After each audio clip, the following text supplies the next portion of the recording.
네. 지금 MDS 테크가 현재 다시 한번 더 이 엔비디아 성장 이 수에 대한 기대감 또 그런 내용들이 나오면서 주가가 급등이 나오고 있습니다. 지금 이렇게 언론에서 나오는 내용들과 함께 이렇게 주가가 급등이 나온다라는 거, 그리고 또 이 MDS 테크의 주가의 우리가 패턴이나 성격을 생각해 볼 때 이런 상승은 그냥 뭐 진짜 기업의 가치에 따른 상승이 아니라, 여러분 이런 것들은 다 어느 정도 세력들이 만드는 거라고 보시면 되세요. 자, 그래서 지금 오늘 거래량이 얼마나 터지는지를 보고 이런 단기적인 고점을 만들어내는, 정말 이제 시작이 될 수 있는 그런 수급이 될지, 아니면 이게 단기적으로 오늘 하루만 이 상승에 대한 부분들이 끝나고 바로 주가가 떨어질지, 이런 부분들을 좀 생각해 봐야 되는데, 제가 다시 한번 더 이 MDS 테크에 대한 패턴과 이 또 종목의 성격 이런 것들을 보고, 그리고 MDS 테크가 이 전반적인 큰 추세를 이제 뚫고 올라가는 만큼 이런 구간에서 이런 저항 물량들은 계속 나올 수밖에 없는 겁니다. 그러면 앞으로 진짜 여기에 대한 고점을 뚫고 올라간다고 했을 때 우리가 중장기적으로 조금 더 올라갈 수 있는 흐름을 만들어낼지, 이런 것들을 우리가 전반적으로 네, 살펴보면서 여러분들에게 한 번 더 이야기를 좀 해 드릴 테니까 이 부분들 여러분들 꼭 끝까지 시청 부탁드리도록 할게요.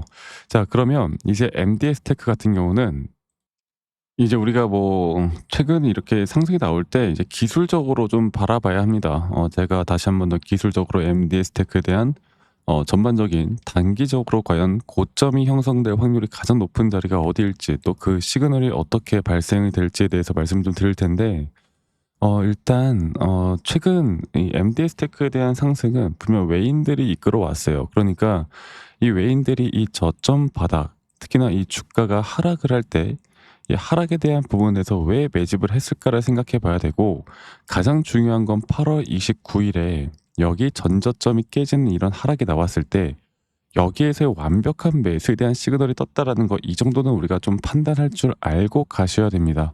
자, 그러면 제가 이 차트적으로 다시 한번 더 다시 한번 더 좀 보면서 말씀을 좀 드려보자면, 자, 엔디스 테크 볼게요. 엔디스 테크가 이제 결국 우리가 이제 생각을 해야 되는 건, 과연 이 저점 바닥에 대한 시그널은 너무나 명확하게 나왔는데 과연 이 파동은 또 어떻게 그려 나갈까?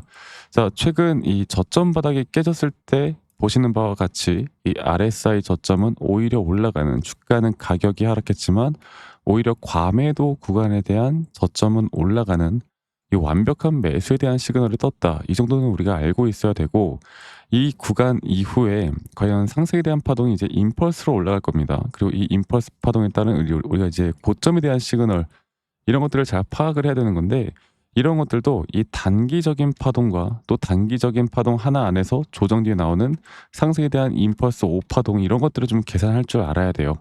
자, 그래서 지금 이 단계에서 저는 개인적으로 여러분들과 함께 좀 볼 만한 파동이 이 3파 고점 단계, 또 그 뒤에 나오는 조정 뒤에 나오는 하나의 파동, 그리고 이게 이전 단기 고점을 넘을 수 있을 것인가 없을 것인가에 따라 우리의 중장기적인 흐름들까지도 달라질 수 있을 겁니다. 아시겠죠? 그래서 MD스테크 같은 경우는 이 기술적인 이 차트 분석하시는 분들이 너무나 좋아하는 종목이라는 걸 여러분들이 아셨으면 좋겠어요. 일반적으로 단기 고점이 나올 때는 이런 과매수 구간이 약 80포인트가 가까이 넘어가는 순간에 이런 단기 고점들이 나오고, 이런 단기 고점에 대한 고점 시그널과 이 파동적인 부분들에 대한 이해도만 있으면 우리가 충분히 수익으로, 또 그 수익을 더 극대화할 수 있는 자리들이 나온다라는 거, 이거 하나만 여러분들 꼭 기억하셨으면 좋겠습니다. 아시겠죠? 자, 그래서 제가 여러분들과 함께 앞으로 MDS 테크에 대한 부분들, 또 MDS 테크에서 이제 우리가 이런 실시간 대응이나 이런 고점에 대한 시그널, 또 그 고점에 대한 시그널을 우리가 어떻게 파악을 하고 갈 수 있을지, 또 이 고점에 대한 시그널 안에서 우리가 어떤 타점을 잡을 수 있을지, 이런 종목들 또는 세력주에 대한 부분들은 저희 구독자방에서 여러분들과 함께 또 같이 도움을 좀 드리고 있으니까, 저 박프로와 함께 정확하게 이 MD 스테이크에 대한 타점과 앞으로 또 MD 스테이크뿐만이 아닌 여러 가지 또 종목들에 대한 정보들을 좀 같이 공유받고 싶다라고 하시면, 밑에 있는 번호로 MD 스테이크의 테크라고 합시다. 테크. 테크라고 저에게 문자만 한 통 남기시면 되겠습니다. 아시겠죠? 문자 한 통 남기시면 되겠고요. 제가 저희 구독자분들과 또 함께하는 만큼 구독, 그리고 좋아요 한 번씩만 꼭 눌러주시면 감사하겠고, 제가 저희 구독자분들과 뭐 이런저런 이야기들을 참 많이 해드리고 있는데, 사실 기술적으로 이야기를 하다 보니까 많은 분들이 내용을 좀 어려워하시는 분들이 분명히 있어요. 그래서 그런 분들을 위해서 이런 기본적인, 정말 기초적인, 어렵지 않아요, 자료들 보시고 여러분들 스스로 공부를 좀 하는 어느 정도의 성의만 보여주시면 된다. 이거 하나만 여러분들 꼭 기억해 주시길 바라겠습니다. 아시겠죠? 그래서 MDS 테크의 테크라고 저에게 문자 한 통 남기시는 거 잊지 마시고 저에게 꼭 남겨주셨으면 좋겠고, 제 영상 밑에 이 더보기란을 눌러보시면 또 링크가 하나 있는데 설문지 링크예요. 만약 여러분들이 들고 있는 종목들 중에 내가 좀 물려있는 종목이 있거나, 아니면 내가 최근에 매수나 매도 타점을 좀 잡았는데 여기에 대해서 어떻게 내가 대처를 해야 될지 모르겠다라고 하는 종목이 있으면 간단하게 여러분들 들고 있는 종목명, 평단가, 비중 이런 것들을 남기신 다음에 저에게 설문지 제출만 하시면 제가 개인적으로 이런 피드백들 다 도움을 좀 드릴 거니까 이 부분도 꼭 참고하셨으면 좋겠고, 제가 한 가지 더 이야기해 드리고 싶은 게 있는데요. 여러분들 만약에 우리가 이제 어떤 종목을 잡아 나가든 간에 지금 지수나 또 이런 시장이 좀 무너지는, 혹은 미국 시장이 이런 금리 인하나 CPI 지표나 PPI 지표가 만약에 안 좋게 나와서 시장이 약간 출렁거리는 하락 추세로 전환된다라고 했을 때, 우리나라 일반적으로 현물 투자를 하시는 분들은 수익을 보기가 어려울 수밖에 없는 그런 시장에 대한 흐름이 나올 겁니다. 자, 그렇게 된다라고 볼 때 우리가 과연 하락장에서도 수익을 볼 수 있는 그런 부분들을 어떻게 만들어낼까?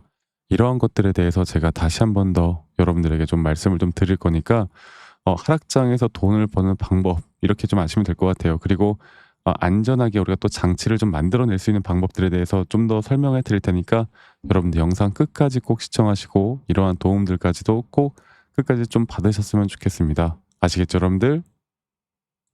네, 여러분, 영상 끝까지 또 시청하신 우리 시청자분들을 위해서 제가 이 코스피 또는 나스닥 이 지수의 흐름에 따라 우리가 하락장에서도 돈을 벌 수 있는 방법들에 대해서 좀 이야기를 해드릴까 하는데, 코스피 지수 같은 경우는 이걸 좀 볼게요. 코스피 지수가 최근 7월 31일에 분명 이렇게 고점을 찍었지만, 최근에 이렇게 고점을 돌파하는 단계에서 분명 주가의 가격은 상승이 나왔지만 보시는 것처럼 RSI 고점이 계속 낮아지는, 그리고 일반적으로 이런 자리에서 고점을 넘겼을 때 일반적으로 주가의 가격은 상승이 나왔지만 이런 RSI가 하락하는 그런 단계에선 하락이 나올 가능성이 한 거의 80% 가까이 됩니다. 근데 그런데도 불구하고 주가가 한 번 더 고점을 뚫었단 말이죠. 그리고 그런데도 불구하고 RSI는 또다시 하락이 나오는, 우리가 이런 걸 뭐라고 한다고?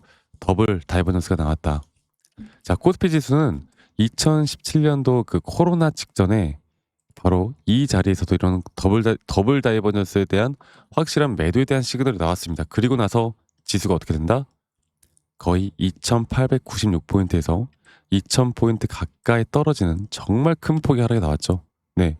그 뒤에 또다시 이렇게 하락이 나오는 정말 큰 폭의 하락. 그리고 지금 이제 이 단계에서 이제 우리가 봐야 되는 게 뭐냐면, 결국에 이런 고점에 대한 부분들, 또 앞으로 코스피 지수에 따라 앞으로 이런 흐름들을 좀 만들어 나갈 때, 자, 그리고 앞으로 이런 정확한 하락이 나올 때 우리가 어떻게 수익을 볼 수 있을까에 대한 고민을 해 보셔야 돼요. 남들은 이런 자리에서 만약에 주가가, 지수가 급락이 나온다고 할 때 내가 아무리 현물을 매수를 해도 수익을 볼 수 있는 구간들이 거의 없단 말이에요. 그러면 이런 하락장에서도 분명 다른 또 지수의 움직임에 우리가 투자를 해서 하락에 배팅을 해서 우리가 돈을 벌 수 있는 기회를 만들어 가야 돼요. 이거는 비단 코스피뿐만 아니라 우리가 나스닥 차트만 보더라도 알 수가 있는 부분이에요. 나스닥 차트를 보더라도 이런 단기적인 상승에 대한 임펄스 파동이 나왔기 때문에 지금 나스닥도 이제 우리가 9월 달 있을 금리 인하, 또 최근에 여러 가지 관세에 대한 이슈들, 또 불확실성들, 또 최근에 알리바바에서 뭐 엔비디아 H20 칩을 어떻게 한다? 지금 뭐 개발한다는 소식에 약세장으로 막 끝나고 지금 난리가 났잖아요. 그 딥시크 터졌을 때도 보면 지수가 여기서 여기까지 크게 빠졌단 말이야. 딥시크 터졌을 때도. 그러니까 이런 장들을 우리가 좀 볼 때 결국에 지수가 하락을 해도 수익을 볼 수 있는 구간들을 우리가 만들어 가야 돼요. 제가 앞으로 저희 구독자분들과 함께 나가는 건 현물 투자의 매수 매도 타점도 중요하겠지만, 이런 지수가 하락을 할 때 어떻게 우리가 수익을 볼 수 있을까? 제가 이런 부분들을 저희 구독자분들과 계속 함께 만들어 나갈 예정입니다. 아시겠죠? 지금 오히려 우리가 수익을 볼 수 있는 고점에 대한 구간들, 앞으로 하락할 때 내가 수익을 어떻게 볼 수 있을지에 대한 너무나 좋은 타이밍이기 때문에 이런 부분들 여러분들 놓치지 말고 저와 함께 나가면서 이런 부분들에 대해서 이제 좀 도움을 받고 싶다라고 하시면 말씀드렸던 대로 이 밑에 있는 번호로 저에게 지수라고 합시다. 지수라고만 문자 한 통 남기시면 되겠습니다. 아시겠죠? 지수라고 문자 한 통 남기시면 되겠고, 말씀드렸던 대로 저희 구독자분들과 제가 함께하고 있으니까요. 구독, 좋아요 한 번씩만 눌러주시고, 앞으로 우리는 하락을 하던 상승을 하던 어떻게 우리가 이런 타점을 정확하게 잡을 수 있을까에 대해서 고민을 많이 해봐야 돼요. 그리고 제가 본 영상에서도 말씀을 드렸지만 결국에 우리는 이런 기준과 원칙을 어떻게 세워나가고, 이런 기준과 원칙에 따라 매수나 매도에 대한 시그널을 정확하게 판단을 해야 되고, 그리고 우리의 기준과 원칙이 확률이 높은 자리라고 할 때 이런 확률이 높은 자리에서 우리가 반복적인 매매를 하는 게 정말 중요합니다. 네. 그래서 하락을 할 때나 상승을 할 때나 우리가 이 두 가지, 또는 내가 만약에 현물을 매수해서 약간의 불안감이 든다고 했을 때 또다시 이런 해치 물량들을, 어떻게 보면 선물 시장의 숏이라고 하죠. 이 숏 물량들을 좀 잡고 있는 게 정말 안전하게 또 우리가 수익을 볼 수 있는 그런 전략이 될 수가 있기 때문에 이러한 부분들 여러분들 놓치지 말고, 여기에 대해서 궁금하거나 저와 함께 좀 해나가고 싶다라고 하시는 분들은 지수라고만 밑에 있는 번호로 저에게 문자 한 통 남기시고 이런 도움들 꼭 받아가시길 바랄게요. 아시겠죠 여러분들?